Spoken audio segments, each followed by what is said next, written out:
ምዕራፍ 16 ቆሬ ዳታንና አቤሮን እንዳመጹ።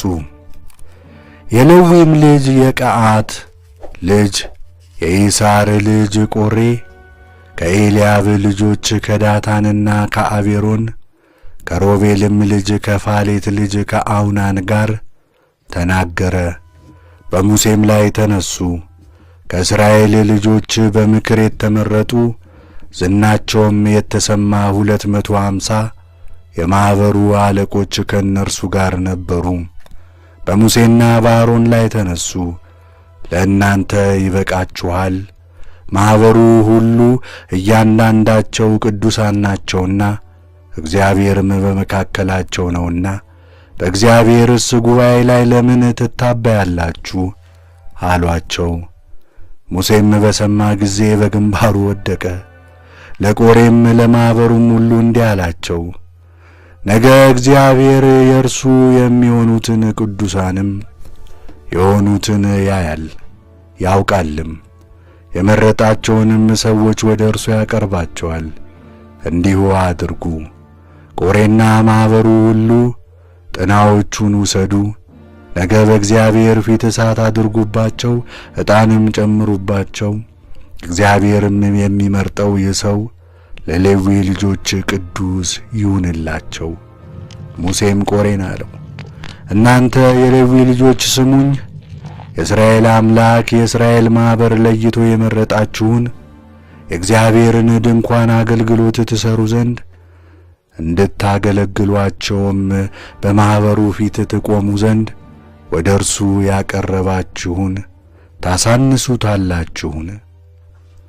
አንተን ከአንተም ጋር የሌዊ ልጆችን ወንድሞችህን ሁሉ ወደ እርሱ አቅርቧል። ካህናትም ትሆኑ ዘንድ ትፈልጋላችሁን? ስለዚህ እናንተና ማኅበርህ ሁሉ በእግዚአብሔር ላይ ተሰብስባችኋል። በእርሱም ላይ ታጉረመርሙ ዘንድ አሮን ማን ነው? ሙሴም የኤልያብን ልጆች ዳታንንና አቤሮንን እንዲጠሯቸው ላከ። እነርሱም አንመጣም፣ በምድረ በዳ ትገድለን ዘንድ በእኛም ላይ አለቃችን ትሆን ዘንድ ወተትና ማር ከምታፈስስ ምድር ያወጣህን አነሰህን? አንተ አለቃ ነህን? ደግሞስ ወተትና ማር ወደምታፈስ ምድር አገባህንን? እርሻንና የወይን ቦታንስ አወረስከን? የእነዚህን ሰዎች ዐይኖቻቸውን ታወጣለህን? አንመጣም አሉ።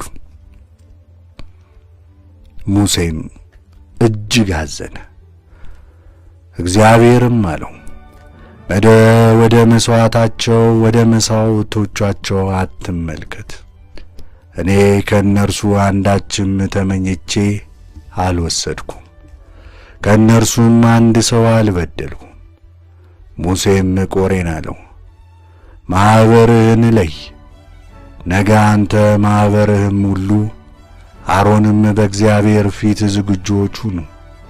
ሁላችሁም ጥናዎቻችሁን ውሰዱ፣ ዕጣንም አድርጉባቸው። እያንዳንዳችሁም 250 ጥናዎቻችሁን ወደ እግዚአብሔር ፊት አምጡ። አንተ ደግሞ አሮንም ጥናዎቻችሁን አምጡ አለው። እያንዳንዱም ጥናውን ወሰደ፣ እሳትም አደረገበት፣ ዕጣንም ጨመረበት። ሙሴና አሮንም በምስክሩ ድንኳን ደጃፍ ቆሙ። ቆሬም ማኅበሩን ሁሉ ወደ ምስክሩ ደጃፍ በእነርሱ ላይ ሰበሰበ። እግዚአብሔርም ክብር ለማኅበሩ ሁሉ ተገለጠ።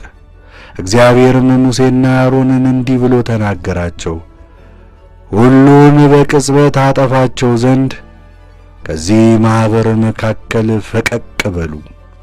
እነርሱም በግንባራቸው ወድቀው የነፍስና የሥጋ ሁሉ አምላክ እግዚአብሔር ሆይ አንድ ሰው ኀጢአት ቢሠራ የእግዚአብሔር ቁጣ በማኅበሩ ላይ ይሆናልን? አሉ። እግዚአብሔርም ሙሴን እንዲህ ብሎ ተናገረው፣ ለማኅበሩ ከቆሬ ማኅበር ዙሪያ ፈቀቅ በሉ ብለህ ንገራቸው።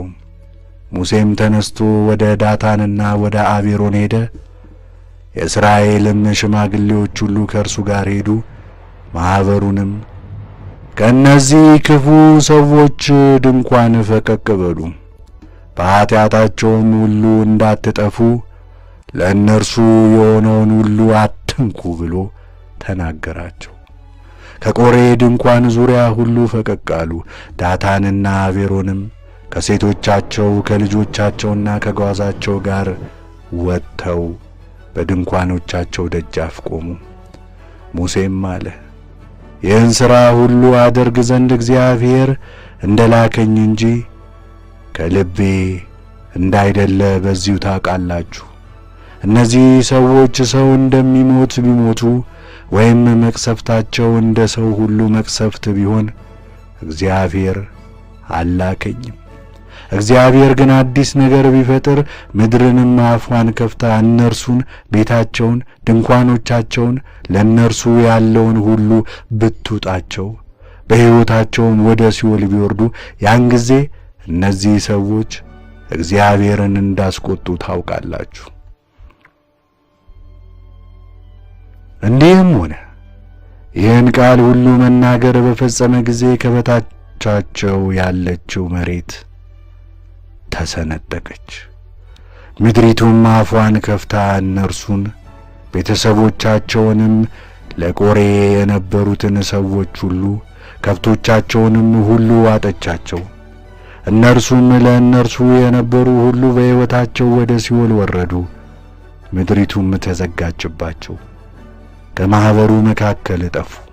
በዙሪያቸው የነበሩ የእስራኤል ማኅበር ሁሉ ከጩኸታቸው የተነሣ ምድሪቱ እንዳትውጠን ብለው ሸሹ። እሳትም ከእግዚአብሔር ዘንድ ወጥታ ያጥኑ የነበሩትን ሁሉ 150 ሰዎች በላች። እግዚአብሔርም ሙሴን እንዲህ ብሎ ተናገረው። ለካህኑ ለአሮን ልጅ ለአልዓዛር እንዲህ ብለህ ንገረው፣ ከተቃጠሉት ሰዎች መካከል የናስ የሚሆን ጥናዎችን አውጡ። ከሌላ ያመጡትን ያንም እሳት ወዲያ ጣል። የእነዚህ ኀጢአን ጥናዎቻቸው በሰውነታቸው ጥፋት ተቀድሷልና የተጠፈጠፈ ሰሌዳ አድርጋቸው፣ ለመሠዊያ መለበጫም ይሁኑ። በእግዚአብሔር ፊት አቅርበዋቸዋልና የተቀደሱ ናቸው። ለእስራኤልም ልጆች ምልክት ይሆናሉ። የካህኑም የአሮን ልጅ አልዓዛር የተቃጠሉት ሰዎች ያቀረቧቸውን የናስ ጥናዎች ወስዶ ጠፍጥፎም ለመሠዊያ መለበጫ አደረጋቸው። እንደ ቆሬና ከእርሱም ጋር እንደ ተቃወሙት ሰዎች እንዳይሆን ከአሮን ልጆች ያልሆነ ሌላ ሰው በእግዚአብሔር ፊት ዕጣን ያጥን ዘንድ እንዳይቀርብ እግዚአብሔር በሙሴ ቃል እንደ ተናገረው ለእስራኤል ልጆች መታሰቢያ አደረጋቸው።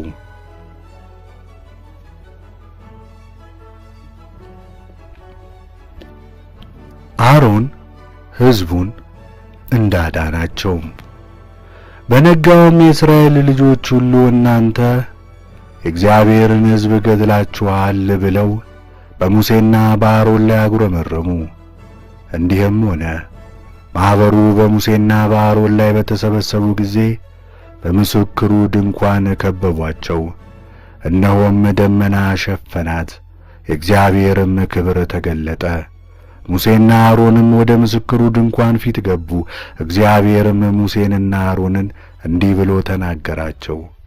ከዚህ ማኅበር መካከል ፈቀቅ በሉ፣ እኔም በቅጽበት አጠፋቸዋለሁ። በግንባራቸው ወደቁ። ሙሴም አሮንን ጥናህን ውሰድ፣ ከመሠዊያውም ላይ እሳት አድርግበት፣ ዕጣንም ጨምርበት፣ ወደ ማኅበሩም ፈጥነህ ውሰድ፣ አስተሰርይላቸውም፣ ከእግዚአብሔር ፊት ቁጣ ወጥቶአልና ሕዝቡንም ያጠፋቸው ዘንድ ጀምሮአል አለው። አሮንም ሙሴ እንደ ተናገረው ጥናውን ወስዶ ወደ ማኅበሩ መካከል ፈጥኖ ሮጠ። እነሆም መቅሰፍቱ በሕዝቡ መካከል ጀምሮ ነበር። ዕጣንም ጨመረ፣ ለሕዝቡም አስተሰረየላቸው። በሙታንና በሕያዋን መካከል ቆመ፣ መቅሰፍቱም ተከለከለ። በቆሬም ምክንያት ከሞቱት ሌላ በመቅሰፍቱ የሞቱት 14,700 ነበሩ። አሮንም ወደ ሙሴ ወደ ምስክሩ ድንኳን ደጃፍ ተመለሰ፣ መቅሰፍቱም ጸጥ አለ።